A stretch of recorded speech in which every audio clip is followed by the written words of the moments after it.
प्रभात। गुरु ज्ञाता है, गुरु ज्ञाता है। गुरु की आवश्यकता जीवन में पड़ती है।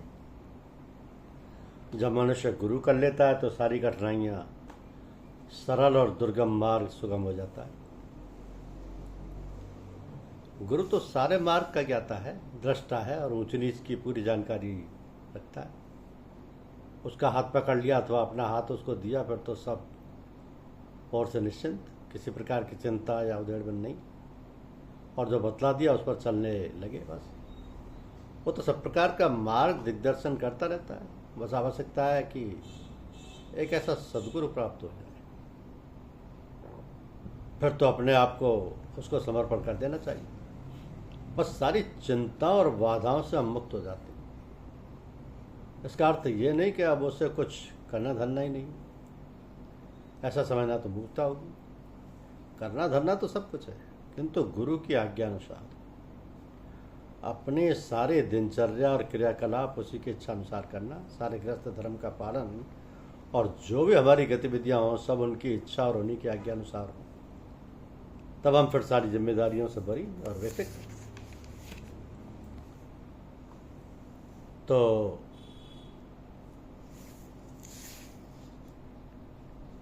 ये जो जीवन चक्र है, इसमें मनुष्य जीवन की गरिमा इस कारण नहीं है कि वो बुद्धिमान है और बुद्धिबल से नवीन का आविष्कार करके संसार को चमत्कृत करता रहता है।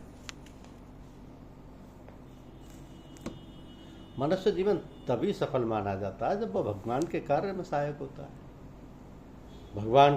भगवान को जो सर्वशक्तिमान है, भला मनुष्य की सहायता की क्या आवश्यकता है?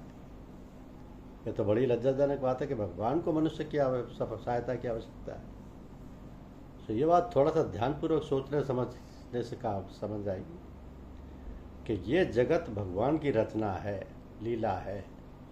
यह जगत लीला क्षेत्र है, रंगमंच और सारे प्राणी मात्र हैं। और जो भी संसार है सब सामग्री है, उस लीला में आने वाली सहायक रूप में प्रयोग होने वाली है।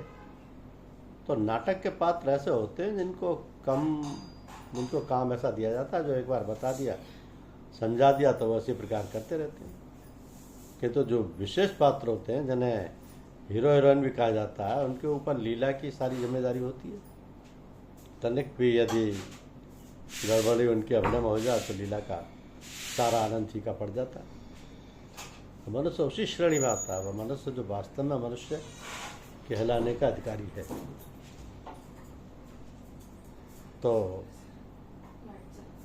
भगवान तो ठहरा नाटक का डायरेक्टर, अन्य सभी पात्र। और पात्र यदि डायरेक्टर की इच्छा अनुसार कार्य नहीं करता तो डांट फटकार पड़ती है। हंटर भी होते हैं, फिर अपने कराया जाता है। इसमें समय कितना भी लग जाए उसकी कोई इतनी नहीं।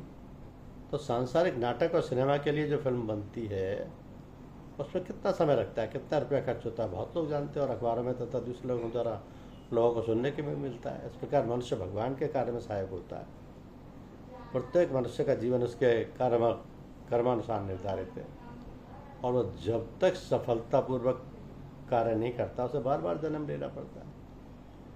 बार बार जन्म लेने में कोई हर्ज की बात नहीं है, और हर्ज हो भी तो क्यों, अपने हाथ की बात तो है नहीं। जब चाहे जन्म लो, ना जब चाहे नहीं ले। यही तो कर्मफल भोगने के लिए जन्म लिया जाता है, और जैसे कर्म होते हैं उसी प्रकार फल मिलता है। तो मरते समय जैसी बुद्धि होती है उसी के अनुसार योनि मिलती है। अंतमति सो गति। धन्यवाद।